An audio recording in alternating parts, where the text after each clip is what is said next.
안녕하세요. 일레코나TV입니다. 한 매체의 조사에 따르면 사람들이 전기차를 고를 때 가장 최우선으로 고려하는 것이 바로 1회 충전 시 가능한 총 주행 가능거리라고 합니다. 이는 전기차의 연료 특성과 현재 전기차 충전 인프라의 현실을 반영한 것이라고 판단됩니다. 아무래도 내연기관 대비 연료 충전 시간이 길기 때문에 최소한의 충전을 하려는 심리가 포함된 것이겠죠. 더불어 주행 가능 거리는 곧 배터리의 용량과 직결된 것이며, 배터리의 용량은 곧 전기차의 가격을 결정짓는 중요한 요소이므로 차량을 구매할 때 총 주행 가능 거리를 따지는 형태는 쭉 이어지리라 생각됩니다. 내연기관 차량의 경우 내수 차량과 수출 차량, 그리고 현지화 차량의 성능이나 옵션의 차이가 나는 경우가 많지만, 전기차의 경우 많은 차량이 내수 차량과 수출 차량, 현지 차량의 스펙 차이가 크게 나지는 않습니다. 특히 배터리의 경우 자국 배터리를 적용해야 보조금을 지급한다는 조건을 단 중국 외에는 내수, 수출과 관계없이 같은 브랜드의 배터리를 공통적으로 적용하는 경우가 대부분이기 때문에 해외에서 제공되는 정보로도 차량의 스펙을 충분히 파악할 수 있습니다. 하지만 전기차를 구매하기 위해 많은 검색을 해보신 분은 아마 이런 경험을 하신 적이 있으실 겁니다. 왜 나라마다 총 주행 가능 거리가 다르지? 그리고 NEDC는 뭐고, EPA는 뭐고, 또 WLTP는 뭐야? 전기차 유튜브를 운영하는 저의 경우에도 전기차와 관련된 다양한 소식을 해외에서 얻는 경우가 많다 보니 특히나 총 주행 가능 거리에 대해서 꽤나 헷갈리는 경우가 많았습니다. 그리하여 제 스스로도 정보가 필요했고, 많은 정보를 수집하고 소화한 후 구독자분들에게도 공유해서 향후 차량을 구매함에 있어서 도움이 되면 좋겠다고 생각해서 이번 영상을 기획하게 되었습니다. 특히 하반기에 푸조, 포르쉐, 르노 등 다양한 나라의 브랜드에서 국내에 전기차를 출시할 예정이므로 전기차를 구매 고려 중이시라면 영상을 끝까지 보시는 것을 추천해 드립니다. 우선 판매하는 나라마다 총 주행 가능 거리가 다른 이유는 각 나라마다 적용하는 인증 기준이 다르기 때문입니다. 우리가 대표적으로 확인할 수 있는 인증 기준은 NEDC, WLTP, EPA, 환경부로 총 4가지입니다. 그럼 각 인증 기준에 대해서 하나씩 한번 알아보겠습니다. 우선 가장 오랜 역사를 자랑하는 NEDC입니다. 아마도 유럽 자동차를 타보신 분이 있다면 한 번쯤 들어보셨으리라 생각됩니다. NEDC는 New European Driving Cycle의 약자로 1970년도에 유럽에서 승용차의 엔진 및 연비를 평가하기 위해 만들어진 테스트 기준으로 약 47년간 유럽을 포함한 글로벌 스탠다드로 활용되었습니다. 원래는 가솔린 차량을 평가하는 기준으로 만들어졌지만 차종이 다양화되면서 디젤, 하이브리드, 전기차의 연료 소비 및 주행거리를 측정하는 데 광범위하게 활용되었습니다. NEDC는 약 50년 전에 만들어진 후 도로 환경의 변화에 맞게 몇 차례 개정이 이루어졌지만, 마지막 개정은 1997년으로 23년이나 된 아주 올드한 측정 방식입니다. 특히 급가속이나 에어컨을 틀고 주행, 차량 간 옵션 등 다양한 주행 환경과 차종을 반영하지 못해 결과값이 실제 소비자들이 느끼는 것보다 약 30% 부풀려지는 것으로 유명합니다. 더불어 자동차 제조사들이 높은 연비와 적은 배출가스를 인증받기 위해서 NEDC의 허점을 완벽하게 파악한 후 타이어 압력 조절이나 특정 부품을 활용하는 것이 지속적으로 밝혀지면서 유럽연합은 2017년에 NEDC 방식을 버리기로 결정했습니다. 전기차 중에서 국내에서 가장 인기 있는 이종 중 코나 일렉트릭은 NEDC 기준 총 주행 가능 거리가 546km이며, 테슬라 모델 3 롱레인지 AWD의 경우 NEDC 기준 620km입니다. 아마도 이 두 차량을 타고 계시는 분이라면 에? 이라는 반응이 나왔을 겁니다. 이렇게 현실 반영을 못하는 올드한 NEDC를 대체하게 나온 것이 바로 두 번째로 소개할 WLTP입니다. WLTP는 Worldwide Harmonized Light Vehicle Test Procedure의 약자로 국제 표준 소형차 배출가스 측정 방법입니다. 유럽연합에서 기존 NEDC의 소비에 영향을 미칠 수 있는 다양한 요소를 고려하고 추가하여 소비자의 운전행동에 가장 가깝게 결과값이 나오도록 개발한 인증 방법입니다. 특히 구동 주기를 4단계인 낮음, 중간, 높음, 매우 높음으로 분류하고 각 단계에서 차량의 실제 통계를 기반으로 측정하고 루프렉, 휠, 스포일러와 같은 옵션 장착도 고려함과 동시에 유럽의 평균 온도를 잘 반영하여 실제 주행 조건에 근접하다는 평가를 받고 있습니다. 유럽연합은 WLTP 방식을 2017년 9월 이후 출시된 모든 신차에 도입하였고, 기존 NEDC 인증을 받은 차량들은 1년간 전환기간을 가졌습니다. 그리하여 2018년 9월부터 모든 신차는 WLTP를 사용해야 하며 2020년 4월까지 신차는 물론 기존 판매 차량까지 모두 WLTP 연료 소비 데이터로 표기하도록 하였습니다. 기존 NEDC 방식과 1대1로 시험 조건을 비교해보면 더 명확한 차이를 알 수 있습니다. 우선 사이클 기간은 NEDC 20분에서 10분이 늘어난 30분입니다. 사이클 측정 거리는 NEDC 11km에서 13.25km 늘어난 23.25km입니다. 운전사항은 NEDC의 경우 두 가지, 도심주행 66%, 고속주행 34%에서 네 가지로 설정을 하고, 도심주행 52%, 고속주행 48%로 고속주행 비율이 증가되었습니다.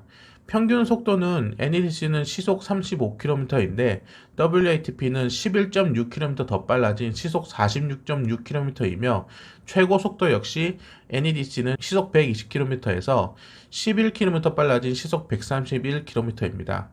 차량 간 옵션 장비가 인정되지 않았던 NEDC와 다르게 추가 옵션이 고려되었으며 기어 변속도 변속점이 고정된 NEDC와 다르게 차량마다 다른 기어 변속을 적용하였습니다. 이렇게 바뀐 기준으로 측정된 코나 일렉트릭의 주행 가능 거리는 WLTP 기준 449km이며 테슬라 모델 3 롱레인지 AWD의 경우 WLTP 기준 560km입니다.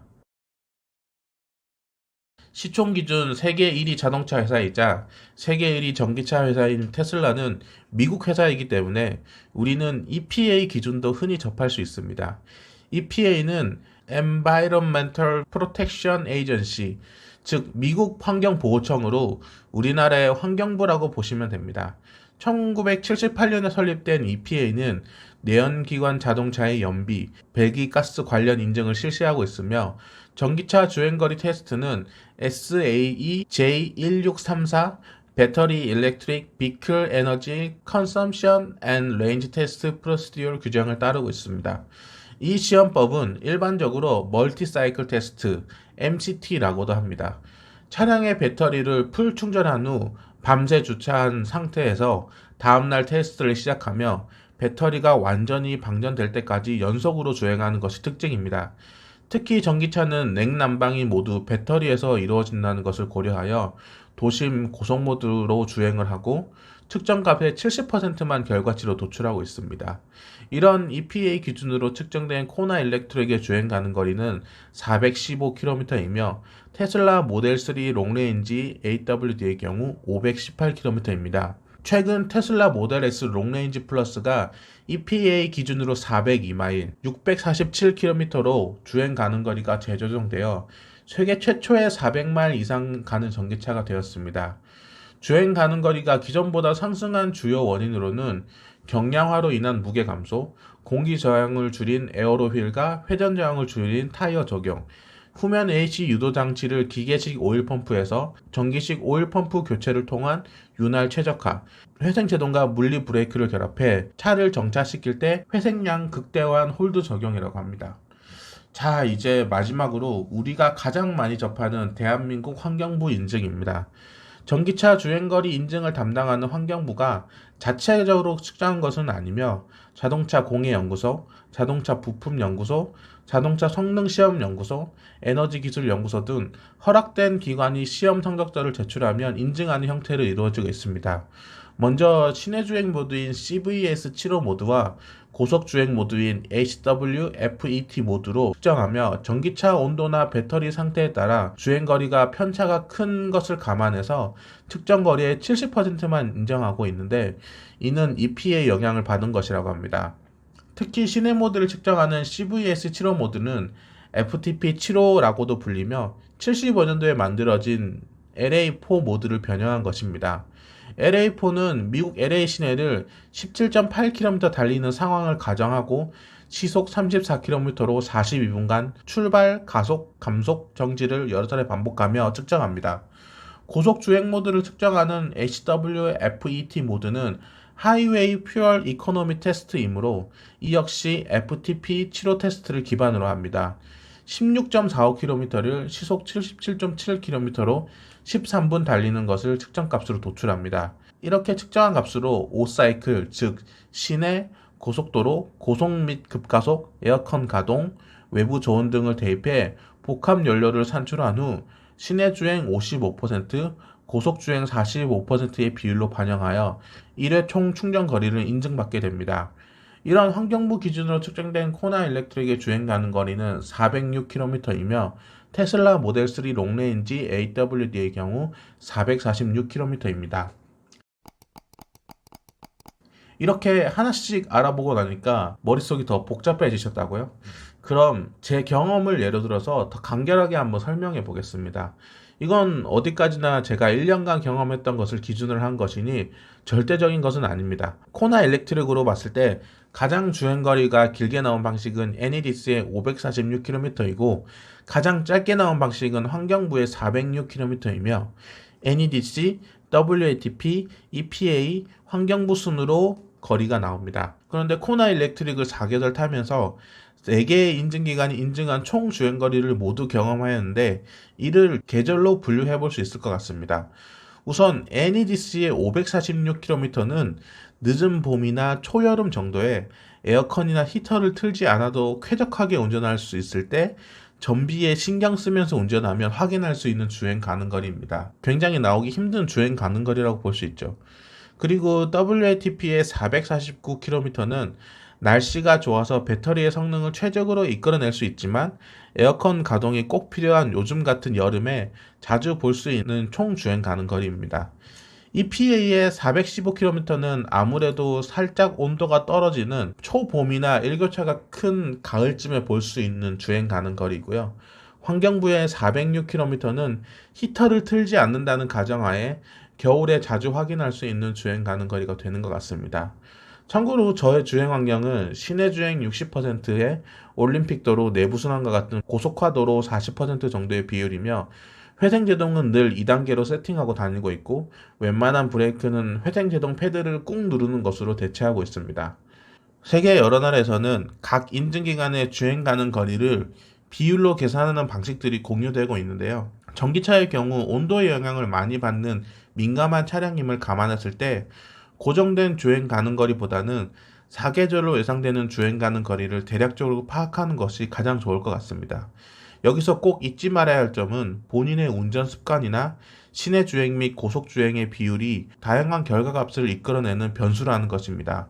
적은 용량의 배터리로도 1000km 이상 갈 수 있는 시대가 온다면 지금의 주행 가능 거리를 따지는 일이 무뎌질 것 같긴 하지만 리튬이온 배터리가 대세인 지금 상태로서는 전기차를 구매할 때 가장 중요하게 보는 요소인 것 같습니다. 이 영상으로 향후 전기차를 구매하시는 분들에게 좋은 판단 기준이 되었으면 좋겠습니다. 혹시나 내용 중에 바뀐 내용이나 수정돼야 될 부분이 있다면 댓글로 남겨주시면 감사하겠습니다. 제가 한꺼번에 모아서 고정 댓글로 컨텐츠에 반영하도록 하겠습니다. 이상 일리코나TV였습니다. 감사합니다.